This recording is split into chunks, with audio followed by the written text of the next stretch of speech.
Ancient Southwestern cultures.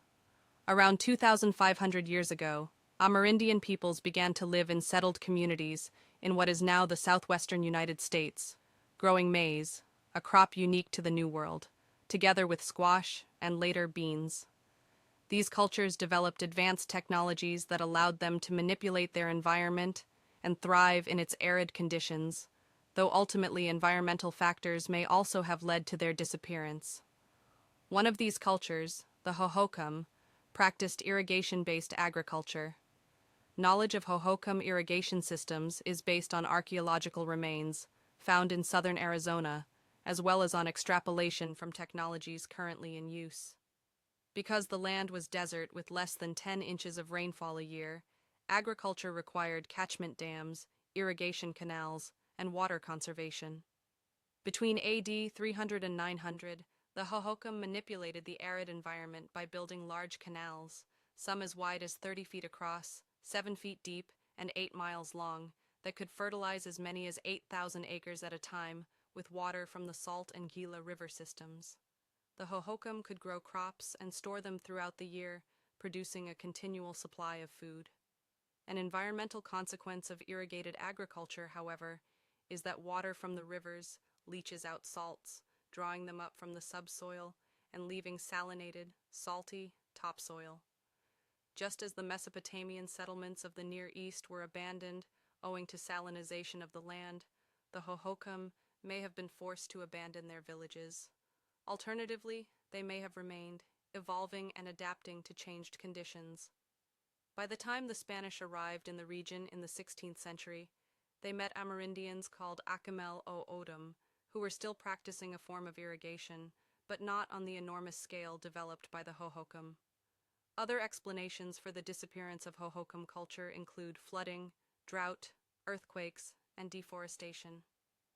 A second group of southwestern peoples, the Anasazi, also developed advanced technologies for manipulating their environment.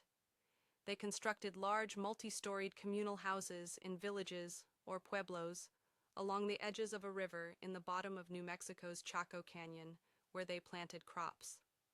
The communities consisted of many small villages with larger central cities, containing 4-story apartments and ramrod straight roads that linked Chaco Canyon with other communities in the southwest. One Anasazi pueblo, Mesa Verde, illustrates the sophistication with which these peoples transformed their environment. Mesa Verde is situated 7,000 to 8,000 feet above sea level on a vast forested plateau into which erosion has cut numerous steep-walled canyons. Mesa Verde culture and agriculture developed gradually over time.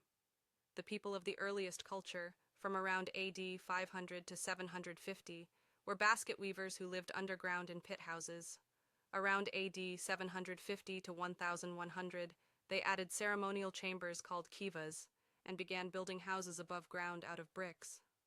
Between AD 1100 and 1300, they reached the peak of their complex culture, building ladders ascending to the cliff areas, as well as pathways descending to agricultural fields in the valleys.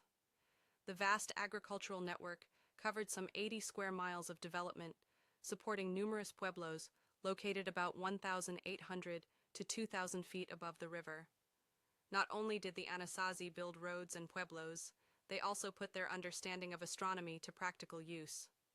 In particular, the Anasazi attained the ability to predict the advent of growing and harvesting seasons based on the arrival of solstices, longest and shortest days, around June 21st and December 21st, 21, and equinoxes, days with equal periods of light and darkness, around March 21st and September 21st. They did so by building an observatory on Fajada Butte in Chaco Canyon, a stone slab structure assembled so that on solstices and equinoxes, a sliver of sunlight entered between two stones and fell on a petroglyph, an image carved onto a rock, in a characteristic way. With this knowledge, they gained a measure of control over the hazards of an environment. The Anasazi disappeared from their homeland at the height of their cultural development around the end of the 13th century. Deforestation, social disruption, and the onset of an 11-year drought around AD 1280, as evidenced by the narrowness of tree ring growth, may have been factors leading to the abandonment of the pueblos.